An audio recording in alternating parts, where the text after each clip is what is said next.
भारत जो है वो एक बहुत ही धार्मिक देश है। इसकी संस्कृति और इसका धर्म पूरी दुनिया में प्रसिद्ध है। जहाँ पर बहुत सारे लोग अपने धर्म और संस्कृति से दूर जा रहे हैं, वहाँ पर हमारे एजुकेशन सिस्टम में इतने पंगे लेने के बाद, हमारे टीवी मीडिया में हमारे धर्म के खिलाफ इतने दुष्प्रचार के बाद भी आज भी हम अपनी संस्कृति से जुड़े हुए हैं।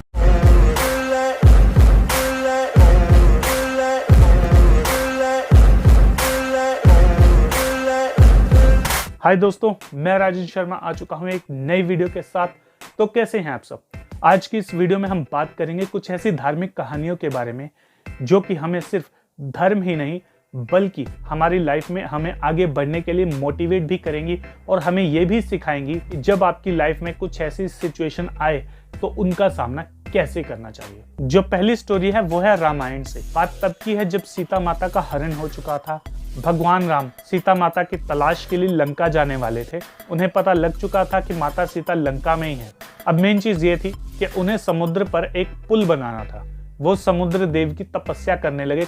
कई दिन तक हाथ जोड़कर समुद्र देव से प्रार्थना की कि आप प्लीज आइए और हमें रास्ता दीजिए। समुद्र देव ने उनकी प्रार्थना को बिल्कुल इग्नोर किया। लेकिन जब भगवान राम ने अपना धनुष उठाया और अग्नि बाण को प्रकट किया और उस समय समुद्र देव घबराकर बाहर निकले और बोला कि प्लीज मुझे माफ कर दीजिए, मैं आपको रास्ता नहीं दे सकता, लेकिन आप इसके ऊपर पुल बना सकते हैं।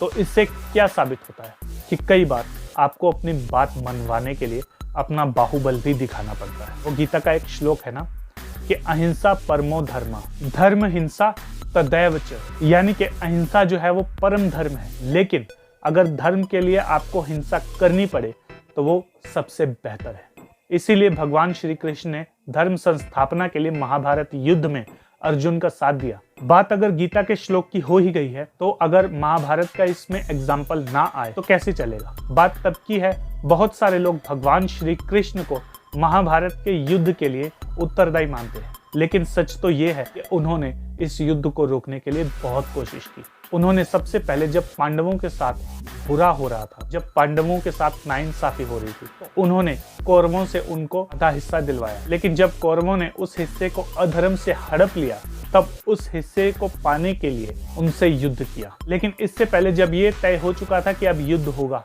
दोनों पक्ष आमने सामने थे, उस समय भगवान श्री कृष्ण शांति प्रस्ताव लेकर कौरवों के पास गए। उन्होंने हाथ जोड़कर महाराज धृतराष्ट्र को समझाया कि प्लीज आप इस युद्ध को मत कीजिए, आप पांडवों को उनका राज वापस लौटा दीजिए। यहाँ तक कि उन्होंने ये भी कहा कि अगर आप आधा राज नहीं दे सकते तो सिर्फ आप 5 गांव दे दीजिए, वो भी हमारे लिए बहुत है, हम उसी में भी खुश हो जाएंगे। लेकिन दुर्योधन ने कहा कि उन पांडवों को मैं सुई की नोक जितनी धरती भी नहीं दूंगा।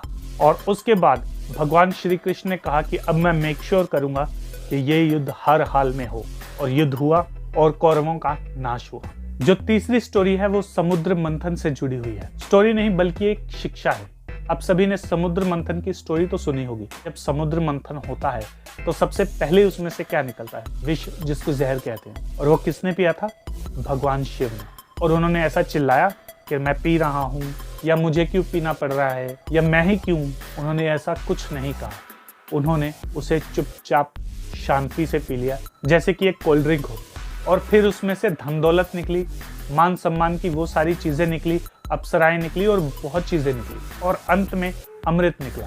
अगर इसी समुद्र मंथन को अगर आप अपनी लाइफ में लेकर चलें, जब आप कुछ करने के लिए जाएंगे तो ऐसे लोग आएंगे जो आपके लिए जहर उगलेंगे। ये उस समय आपकी लाइफ का मंथन हो रहा है और वो लोग आपका मजाक उड़ाएंगे, आपको जली कटी बातें बोलेंगे। और उस समय भगवान शिव की तरह आपको भी सिर्फ उनसे लड़ते नहीं रहना है। मैं तो यही कहूँगा कि आप उस क्रिटिसिज्म को, उन तानों को, उन फालतू की बकवास में ना उलझ के उसे भगवान शिव की तरह चुपचाप ग्रहण कर लें।